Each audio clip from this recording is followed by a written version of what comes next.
Vamos meditar hoje em 2 Reis, capítulo 3, nessa sequência da Bíblia, em ordem cronológica. Você pode perceber que quando nós meditamos dessa forma, o nosso entendimento a respeito do que aconteceu no passado se torna diferente, né? Você começa a entender o contexto das coisas e do que estava acontecendo melhor. A Bíblia deve ser lida não assim, abrir a Bíblia ao acaso e ler um versículo e pronto. Não, você deve meditar nela.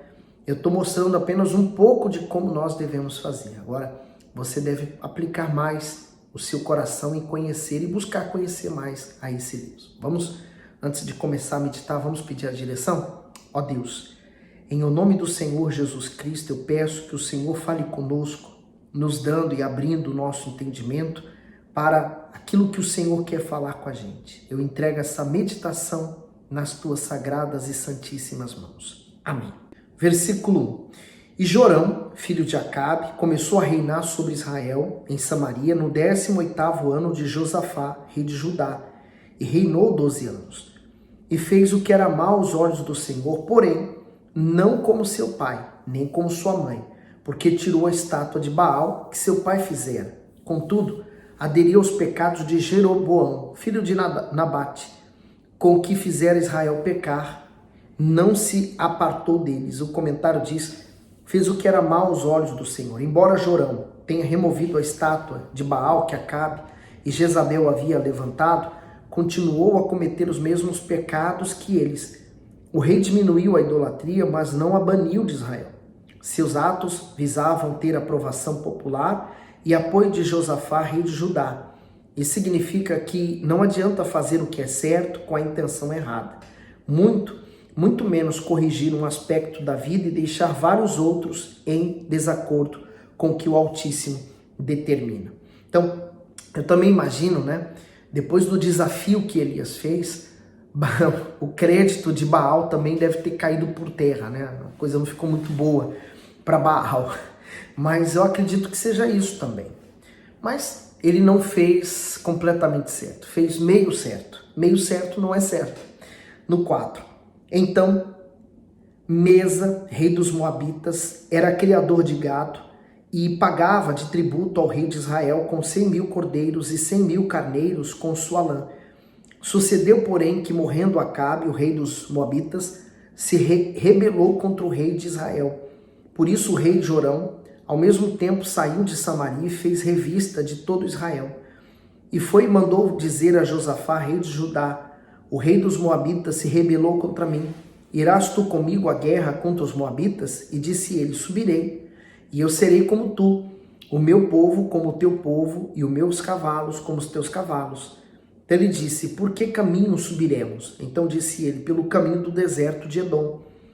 E partiram o rei de Israel e o rei de Judá e o rei de Edom, e andaram rodeando com uma marcha de 7 dias, e não havia água para o exército, nem para o gado que o seguia. Então disse o rei de Israel, Senhor, chamou a esses 3 reis para entregá-los nas mãos dos Moabitas? E disse Josafá, não há aqui algum profeta do Senhor para que consultemos ao Senhor por ele? Então respondeu um dos servos do rei de Israel, dizendo, aqui está Eliseu, filho de Safate, que derramava água sobre a mão de Elias. Então disse Josafá, está com ele a palavra do Senhor. Então o rei de Israel, Josafá, e o rei de Edom desceram a ter com ele. O comentário diz, Eliseu era humilde e aplicado nas tarefas pessoais de Elias. O profeta, que já era idoso, podia contar sempre com o auxílio do seu discípulo para as atividades mais simples, como a lavagem das mãos, por exemplo. Por isso a referência ao fato de que Eliseu derramava água sobre as mãos de Elias. Essa conduta exemplar marcou tanto o caráter de Eliseu que o rei Josafá se lembrou dele para pedir ajuda. Da mesma forma, o servo do Altíssimo é reconhecido por sua lealdade, seu bom caráter e a sua disposição em servir. Ele não busca notoriedade nem recompensas de homem, e sim de Deus. Até porque se ele esperar alguma coisa dos homens, com certeza esse homem ou a mulher de Deus vai se frustrar muito. Seguindo para o 13. Mas Eliseu disse ao rei de Israel, que tenho eu contigo? Vai aos profetas de teu pai e aos profetas de tua mãe, Porém o rei de Israel lhe disse, não, porque o Senhor chamou a esses 3 reis para entregá-los nas mãos dos moabitas. E disse Eliseu, vive o Senhor dos exércitos, em cuja presença estou, que se eu não respeitasse a presença de Josafá, rei de Judá, não olharia para ti, nem te veria. Ora, pois, trazei-me um músico. E sucedeu que, tocando o músico, veio sobre ele a mão do Senhor. E disse, assim diz o Senhor, fazei neste vale muitas covas, porque assim diz o Senhor, não vereis vento e não vereis chuva, todavia este vale se encherá de tanta água que bebereis vós, o vosso gado e os vossos animais. Então, eles precisavam de um milagre, eles precisavam de uma ação divina, mas não foi por amor àquele rei corrupto, né? Aquele rei que não havia se arrependido, mas foi por amor do servo de Deus, o rei Josafá. No 18, e ainda isso é pouco aos olhos do Senhor, também entregará a ele os moabitas nas vossas mãos, e ferireis a todas as cidades fortes e todas as cidades escolhidas, e todas as boas árvores cortareis, e entupireis todas as fontes de água, e danificareis com pedras todos os bons campos.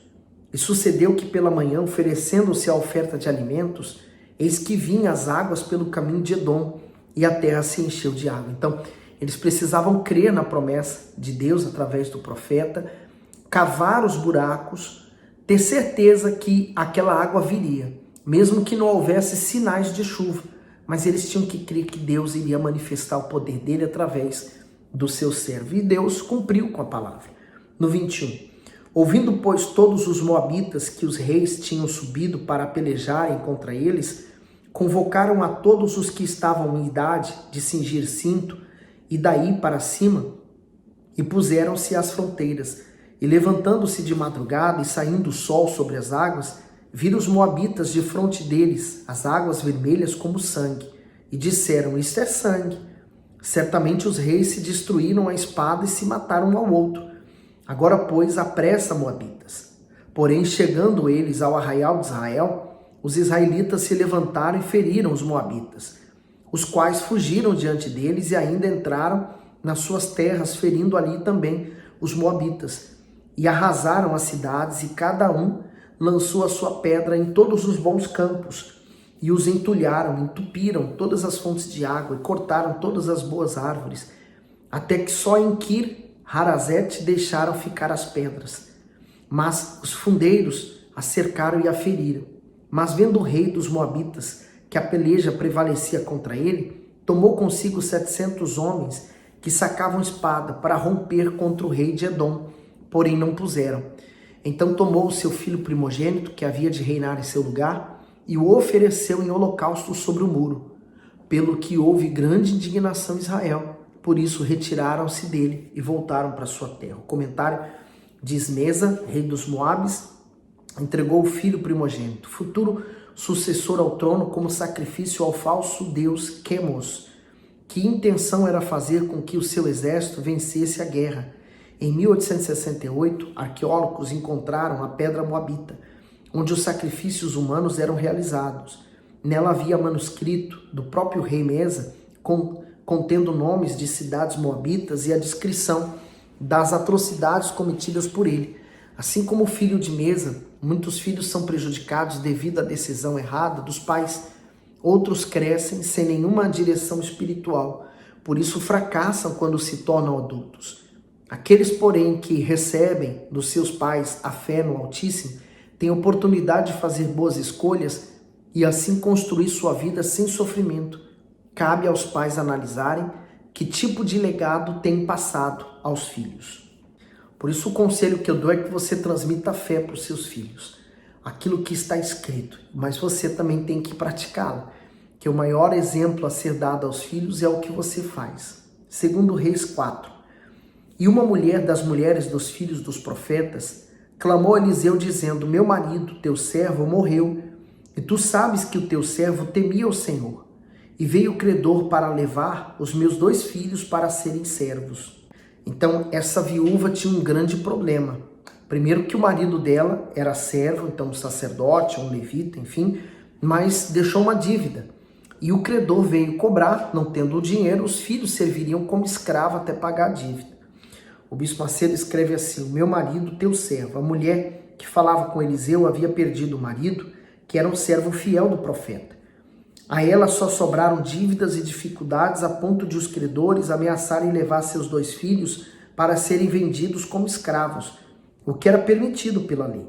O caráter honrado de Eliseu, e mais uma vez, visto ao aparar aquela que estava sob a sua responsabilidade, isso mostra que o verdadeiro homem de Deus vive de modo equilibrado. Ele tem a fé intrépida e age com disciplina, mas também é generoso e tem compaixão das pessoas. O versículo 2. E Eliseu lhe disse: que te hei de fazer? Dize-me, que é que tens em casa? E ela disse: tua serva não tem nada em casa senão uma botija de azeite. Então sempre há alguma coisa, né? Sempre tem algo por onde Deus pode trabalhar naquela vida, naquela pessoa. Nós sempre teremos algo para deixar, algo para oferecer, algo para fazer. No 3, então disse ele: vai, pede emprestadas de todos os teus vizinhos vasilhas vazias, mas não poucas. O comentário diz: o que tens em casa? Por pior que esteja a vida de uma pessoa, ainda assim há algo significante aos olhos de Deus para ser oferecido a ele. Para aquela viúva era a botija de azeite. Aquele era o seu único bem e o seu sustento para alguns dias. Ao crer na palavra do profeta, ela se preparou para receber o milagre. A viúva obedeceu, tomando emprestadas vasilhas vazias. O milagre viria em forma de provisão e seria proporcional à fé que ela possuía para conseguir os seus recipientes. Aqueles que estão como essa viúva, prestes a perder o que tem de mais valioso, devem se apegar à fé e clamar ao Altíssimo. Ele não abandona seus filhos na necessidade, não rejeita os seus apelos por socorro. Então ela tinha aquele azeite, mas aquele azeite não conseguiria pagar a dívida que o marido deixou. Mas ele mandou ela usar a fé. Pega vasilhas vazias dos seus vizinhos, mas não poucas. Para quê? No 4. Então entra e fecha a porta sobre ti, sobre os teus filhos, e deita o azeite em todas aquelas vasilhas e põe à parte o que estiver cheio. Então, fechar a porta, lembra que o Senhor Jesus ensinou sobre a oração? Então, ele falou: entra no seu quarto e em secreto faça a sua oração. Deus te recompensará publicamente. Então, aqui ele mandou fechar a porta, quer dizer, em secreto, que Deus faria para ela naquele momento sobrenatural. É claro que depois viria a ser público, porque ela iria pagar a dívida com toda tranquilidade. Aí ela diz assim, no 5, partiu pois dele, fechou a porta sobre si e sobre seus filhos, e eles lhe traziam as vasilhas, e elas as enchia. E sucedeu que, cheias que foram as vasilhas, disse a seu filho: traz-me ainda uma vasilha. Porém ele lhe disse: não há mais vasilha alguma. Então o azeite parou. Então veio ela e o fez saber ao homem de Deus, e disse ele: vai, vende o azeite e paga a tua dívida, e tu e teus filhos vivem do resto. O comentário diz assim: o azeite parou. Enquanto havia lugar para ser armazenado, o azeite fluía e se multiplicava. Mas quando as vasilhas acabaram, ele cessou. Isso significa que as bênçãos têm a dimensão da nossa fé. O Todo-Poderoso está pronto para agir, mas o seu poder em nossa vida será proporcional à nossa confiança nele. Segundo o profeta, aquele óleo supriria a viúva e os seus filhos para sempre. Assim também ocorre com o Espírito Santo em nosso ser. Isto é, enquanto mantivermos comunhão com o Altíssimo, o Espírito Santo nos abastecerá plenamente, a fim de que permaneçamos na fé até o fim. E aconteceu então o sobrenatural, né? Porque o azeite se multiplicou, e é interessante, né? Porque ele mandou pedir várias vasilhas, não poucas. Então, à medida que ela ia deitando o azeite na vasilha, aquela vasilha enchia, pegava outra, enchia, pegava outra, enchia. Mas quando chegou o fim, o azeite parou de se multiplicar. Então, quer dizer, ela tinha azeite agora suficiente para pagar a dívida e ainda viver do resto. Deus é grande. Esse é o Deus que nós servimos. É o Deus que você deve colocar total sua confiança nele e crer que o sobrenatural vai acontecer. No 8, sucedeu também um dia que, indo Eliseu a Sunem, havia ali uma mulher importante, a qual reteve para comer pão. E sucedeu que todas as vezes que passava por ali, entrava para comer pão. E ela disse ao seu marido: eis que tenho observado que este que sempre passa por nós é um santo homem de Deus. Façamo-lhes, pois, um pequeno quarto junto ao muro, e ali lhe ponhamos uma cama, uma mesa, uma cadeira e um candeeiro. E há de ser que vindo ele a nós, para ali se recolher. O comentário diz: tenho observado. A jornada do homem de Deus era dura, pois ele atravessava todo o território de Israel para cumprir seu ministério. Essas idas e vindas, algumas vezes, ele passava pela cidade de Sunem, e ali habitava uma mulher de fé que tinha posses e era hospitaleira. Sensível à necessidade do profeta para se alimentar e descansar, ela pediu ao seu marido que construísse um quarto para ele. A sunamita não se satisfez em providenciar o trivial. Ao contrário, sua bondade e dedicação a fizeram ir além. Agindo assim, ela semeou o bem para o seu próprio futuro. O filho que faltava àquele casal veio pela determinação de Eliseu. E quando a criança adoeceu e morreu, sua vida foi restaurada pela intervenção do profeta. Da mesma forma, tenha os olhos abertos e o coração sensível às pessoas necessitadas que aparecem em seu caminho. Elas são oportunidades que Deus concede para você receber o seu galardão. Então, nós estamos a todo instante dando o nosso testemunho de fé. Você está no trabalho, por exemplo, enquanto todos estão desesperados porque vai haver um corte na empresa e você está firme na sua fé, tranquilo. As pessoas vão notar essa tranquilidade e vão perguntar: como é possível você estar tranquilo? É o momento de você falar assim: sabe o que é? A minha fé. O meu Deus sabe, eu sei, eu tenho certeza que o Deus a quem eu sirvo não vai me desamparar. Ah, é? Você vai em alguma igreja? Então aí você leva o convite da igreja que você vai. Quer dizer, o seu testemunho, o perfume de Cristo, as pessoas têm que ver Jesus em você. No 11. E sucedeu que um dia ele chegou ali e recolheu-se àquele quarto e se deitou. Então disse ao seu servo Geazi: chama essa sunamita. E chamando a ele, ela se pôs diante dele. Porque ele tinha falado a Geazi: dize-lhe, eis que tu nos tem tratado com todo o desvelo, que se há de fazer por ti? Haverá alguma coisa de que se fale por ti ao rei ou ao capitão do exército? E disse ela: eu habito no meio do meu povo. Então disse ele: que se há de fazer por ela? E Geazi disse: ora, ela não tem filho, o seu marido é velho. Então quer dizer, vai haver o retorno de tudo que ela fez agora pelo profeta. Quer dizer, ela fazendo para o profeta, na verdade, ela estava fazendo para Deus. Ela estava demonstrando, na verdade, o amor que ela tinha por Deus. E claro, servindo ao seu profeta, o homem de Deus. No 15, por isso disse ele: chama. E chamando a ela, ela se pôs à porta. E ele disse: a este tempo determinado, segundo o tempo da vida, abraçarás um filho. E disse ela: não, meu senhor, homem de Deus, não mintas a tua serva. E concebeu a mulher e deu à luz um filho, no tempo determinado, no ano seguinte, segundo Eliseu lhe dissera. Quer dizer, o homem de Deus profetizou, ela creu naquela palavra e aquela palavra deu fruto. Como Deus, no início, falou: haja isso, haja aquilo, e houve.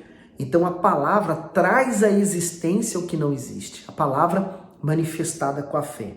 No 18, e cresceu o filho, sucedeu que um dia saiu para ter com seu pai, que estava com os segadores. E disse a seu pai: ai a minha cabeça, ai a minha cabeça. Então disse um moço: leva-o à sua mãe. E ele o tomou e o levou à sua mãe. Esteve sobre os seus joelhos até o meio-dia, e morreu. E subiu ela e o deitou sobre a cama do homem de Deus e fechou a porta e saiu. Então a Bíblia deixa bem claro que aquela criança verdadeiramente morreu. Mas agora ela usa novamente a sua fé, porque ela não colocou na cama dele, nem na cama dela, né? Mas levou ele para o quarto do homem de Deus. No 22, e chamou o seu marido e disse: manda-me já um dos moços e uma das jumentas para que eu corra ao homem de Deus e volte. E disse ele: por que vais a ele hoje? Não é lua nova nem sábado? E ela disse: tudo vai bem. Quer dizer, a fé da pessoa, né? Ela vê além do que os olhos dela conseguem ver. Se ela falasse para o marido o que estava acontecendo, ele ia ver a morte da criança, mas ela sabia que aquilo podia mudar. Então ela ia ao profeta, quer dizer, assim também, quando você vai à igreja, vai crendo que Deus vai operar em você. Eu lembrei agora aqui, por exemplo, da mulher viúva, da mulher hemorrágica. A mulher hemorrágica, ela estava numa condição de hemorragia de 12 anos, ela gastou todo o dinheiro dela nos médicos, mas quando ela viu que Jesus iria passar por ali, ela determinou dentro dela, se eu tão somente tocar nas vestes desse homem, eu vou ser curada. Ela com aquela hemorragia jamais poderia sair em público e muito menos tocar no homem, mas ela queria usar a fé, ela determinou dentro dela. Então, quando ela saiu e tocou na roupa do homem de Deus, o milagre aconteceu. Assim eu vejo essa mulher saindo de casa, indo para o homem de Deus. 24. Então, albardou a jumenta e disse ao seu servo, guia e anda, e não te detenhas no caminhar, senão quando eu te disser. Partiu ela, pois, e foi ao homem de Deus, ao Monte Carmelo. E sucedeu que, vendo ao homem de Deus de longe, disse a Gease, seu servo, eis aí a sunamita. Agora, pois, corre-lhe ao encontro e diz-lhe, vai bem contigo? Vai bem com teu marido? Vai bem com teu filho? E ela disse, vai bem. Chegando ela, pois, ao homem de Deus, ao monte, pegou nos seus pés, mas chegou o Gease para retirá-la. Disse, porém, o homem de Deus, deixa, porque a sua alma está triste de amargura, e o Senhor me encobriu e não me manifestou. O comentário, o homem de Deus, a sunamita, mostrou toda a dor de sua alma ao se lançar aos pés de Eliseu. Ele não somente a compreendeu, como também tomou para si a responsabilidade de ajudá-la. Por causa dessa sensibilidade, disposição em amparar os filhos, os aflitos, o homem de Deus se destaca dos demais. Além disso, sua íntima comunhão com o Senhor e sua coragem em fazer confrontar o mal, Eliseu era chamado por esse honroso título por ter essas características. Então, que maravilha, né? Ela não falou com Gease, mas ela falou com o homem de Deus. Às vezes você leva as suas coisas, suas tribulações, suas dificuldades para Deus e Deus atende. No 28, e disse ela, pedi eu ao meu Senhor algum filho? Não disse eu, não me enganes? E ele disse a Gease, cinge os teus lombos, toma o meu cajado na tua mão e vai. Se encontrares alguém, não o saúdes. E se alguém te saudar, não lhe respondas. E põe o meu cajado sobre o rosto do menino. Porém disse a mãe do menino, vive o Senhor e vive a tua alma, que não te hei de deixar. Então ele se levantou e a seguiu. E Gease passou adiante deles e pôs o cajado sobre o rosto do menino. Porém não havia nele voz nem sentido, e voltou a encontrar-se com ele. E lhe trouxe aviso dizendo, o menino não despertou. O comentário diz assim, Gease era um mensageiro sem unção. Portanto, ele jamais poderia ressuscitar a criança. O cajado de Eliseu em suas mãos não teria utilidade alguma. Embora Gease convivesse com o profeta e fosse o seu servidor pessoal, ele não tinha a mesma fé e disposição de Eliseu. Seu caráter era mau e suas intenções eram gananciosas e fraudulentas. Assim como o profeta fluir vida de alguém que está morto espiritualmente. Assim, como poderia fluir vida de alguém que está morto espiritualmente? Pessoas carnais, ainda que tenham aparência de santidade, não conseguem produzir frutos espirituais. De fato, Gease, você vai entender por que ele tinha outras intenções, diferente de Eliseu quando servia Elias. A intenção de Elias era realmente servir a Deus. E chegando Eliseu àquela casa, eis que o menino jazia morto sobre a sua cama. Então entrou ele, fechou a porta sobre eles ambos e orou ao Senhor. E subiu à cama e deitou sobre o menino, e pondo a sua boca sobre a boca dele, e os seus olhos sobre os olhos dele, e as suas mãos sobre as mãos dele, se estendeu sobre ele, e a carne do menino aqueceu. Depois desceu e andou naquela casa de uma parte para outra, e tornou a subir, e se estendeu sobre ele. Então o menino espirrou 7 vezes, e abriu os olhos. Então chamou a Gease e disse, chama esta sunamita. E chamou-a, e veio a ele, e disse, toma o teu filho. E entrou ela, e se prostrou a seus pés, e se inclinou à terra, e tomou o seu filho e saiu. O comentário daqui diz, toma o teu filho. Ao fechar a porta, Eliseu procurou ficar reservado como Elias também fez um dia. Eliseu se deitou sobre o menino morto, sentiu o terrível frio da morte. No entanto, ele tinha em si o calor da vida, a autoridade e a fé para mudar aquela realidade. Na sua determinação, o profeta transferiu o poder de Deus para o corpo daquela criança. Sua oração foi ouvida pelo Senhor e mais uma vez a fé sobrenatural foi recompensada. Por isso que Deus nunca irá desamparar você. Mantenha-se firme. Vamos terminar o capítulo de hoje? Eu vou estender um pouquinho mais esse vídeo, mas ele está muito forte. Eu acredito que vai valer a pena. Por isso que a mulher sunamita, ela foi honrada, porque ela apresentou fé. A moeda de troca no reino de Deus é a fé. 38. E voltando Eliseu a Gilgal, havia fome naquela terra, e os filhos dos profetas estavam sentados na sua presença. E disse ao seu servo: põe a panela grande ao fogo e faze um caldo de ervas para os filhos dos profetas. Então dele saiu ao campo a apanhar ervas e achou uma parra brava e colheu dela, enchendo a sua capa de colocyntitas, e veio e as cortou na panela do caldo, porque não as conhecia. Então, era uma erva venenosa, era uma erva que provocava a morte. Assim deram de comer para os homens. E sucedeu que, comendo eles daquele caldo, clamaram e disseram: homem de Deus, a morte na panela. Não puderam comer. O comentário diz: morte na panela. Desesperados por alimento, em meio à grande fome, os discípulos dos profetas cozeram, sem saber, algum tipo de erva venenosa. Eles prepararam um caldo e, quando estavam todos juntos à mesa, alguém identificou o veneno e alertou os demais. A morte seria certa se não fosse a intervenção de Eliseu utilizando farinha. No sentido espiritual, farinha representa o pão da vida, o Senhor Jesus, o único que tem poder para transformar a vida e livrar da morte eterna. Sua presença é capaz de anular e remover todo o mal. Forte, né? Quer dizer, Deus é aquele que vem e remove completamente da nossa vida a morte espiritual. Seguindo agora para cá, né, para o 41. Porém, ele disse: trazei farinha, e deitou-a na panela e disse: dai de comer ao povo. E já não havia mal nenhum na panela. Como é possível, né? O mal que havia foi transformado em bênção. Agora o 42. E um homem veio de Baal Salisa e trouxe ao homem de Deus pães das primícias, 20 pães de cevada e espigas verdes na sua palha, e disse: dá ao povo para que coma. Então, imagine, tanta gente para comer. Ele só tinha 20 pães de cevada e espigas verdes na sua palha. Quer dizer, não dava para alimentar aquela multidão. 43. Porém, seu servo disse: como hei de pôr isso diante de 100 homens? E disse ele: dá ao povo para que coma, porque assim diz o Senhor: comerão e sobrejará.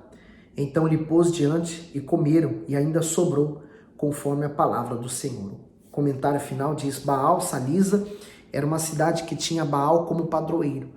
Ali vivia um homem que não servia ao falso Deus, por isso levou suas primícias a Eliseu, 20 pães e algumas espigas verdes. Com esses elementos o profeta alimentou 100 homens e os sustentou. Isso mostra que não importa as circunstâncias em que a pessoa vive, quando ela assume uma aliança com o Altíssimo, o pouco se torna muito e nada lhe faltará. Por isso que está lá Malaquias 3,10, né?